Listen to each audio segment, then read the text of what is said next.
السلام عليكم ورحمة الله تعالى وبركاته. نتمنى نلقاكم بخير وعلى خير صحة جيدة إن شاء الله. مرحبا بكم في قناة عالم ليلى. اليوم إن شاء الله غادي نصاوب معكم واحد الحوتة الفرانية بالملحة اللي ما فيها لا طرية لا والو. غادي ندير نعمرها بهذا بوراق سيدنا موسى وهذا هو عريش ديال. غادي نرافقها مع هاد لاصوص بيشاميل وديك الجدوعه ديال البصله، ديك العريشه ديال البصله الخضاريه. ندوزو ان شاء الله للتحضير. كتي الله غادي نحاول نحلها من الجنب حيت ما بغيتهاش هي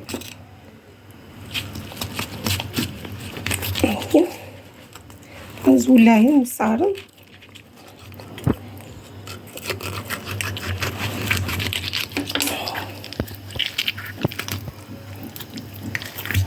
نزولها هاد الراس، هادشي اللي في الراس ونصار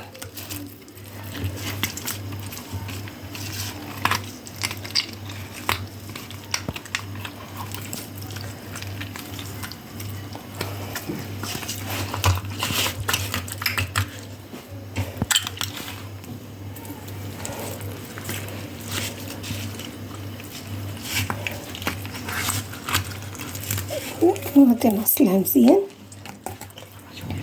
غادي نقشرها اولا، نخليها في القشور ديالها صافي. نغسلها مزيان وما نزول لا قشور لا حتى حاجه. غادي ندير واحد القياس 3 المعالق هكا كل 2 معالق ديال الفورس. غادي ندير تقريبا واحد نص باكيه ديال الملحه.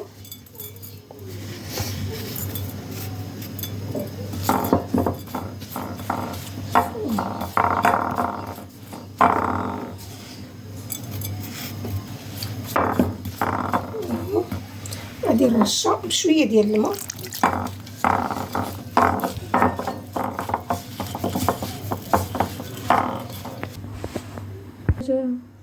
هي من بعد ما خويتها غادي ندير هاد العود ديال العسير غسلته مزيان بشي قليل ما باق.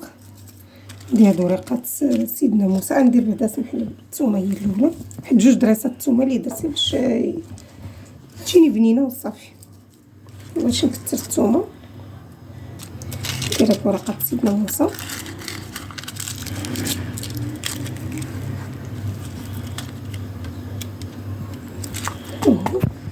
درت هذا في الطباسيل.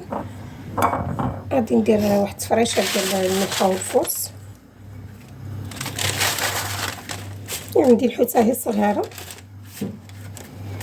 شنو كيبقى لكم الاختيار. بسم الله. اللي باقي غادي نديرو فوق النار.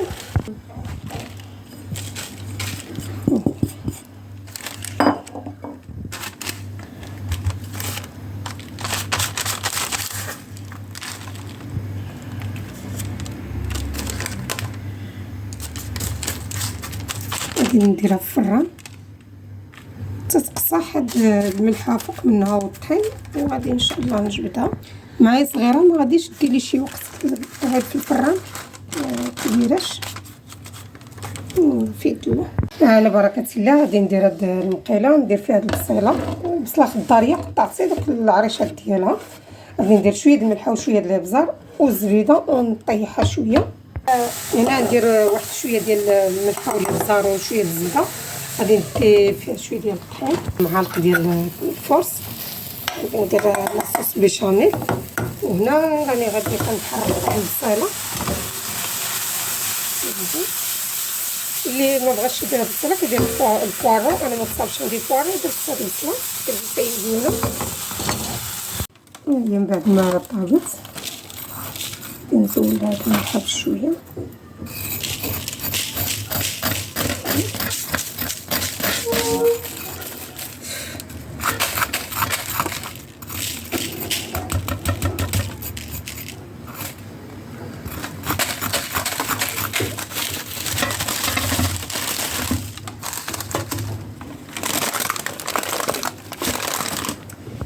هنا صوت لاصوص بيشاميل.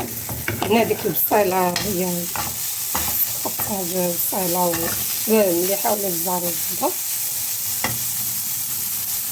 غير هاد لاصوص بيشاميل على هاد الطبق. هاد لاصوص بيشاميل غنستعملها، خليتها شويه خفيفه. هادي صفيفه تصفية على اساس فيها شي ما بغاش يدير هاد لاصوص بيشاميل. كاين واحد لاصوص كتباع ديال الخيار متطوره فيه شويه كيداك كنتي داكشي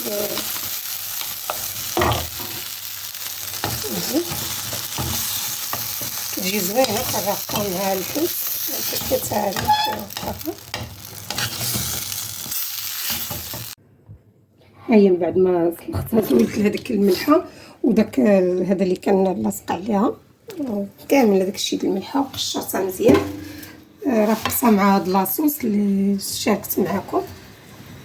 هي ندير هاد الجبيبنات هي غزاله. درتها شويه هاد لاصوص مسوسه ناقصه شويه ملحه، ما درتش الملح بزايد باش لا تكون الحوته هذا نخاف واخا راه ما مالحاش الحوته ما جاتش مالحه لان ديك الملحه هربتها وحده وزولتها. وهي نتمنى هاد الوصفه تعجبكم. الى فيديو قادم ان شاء الله.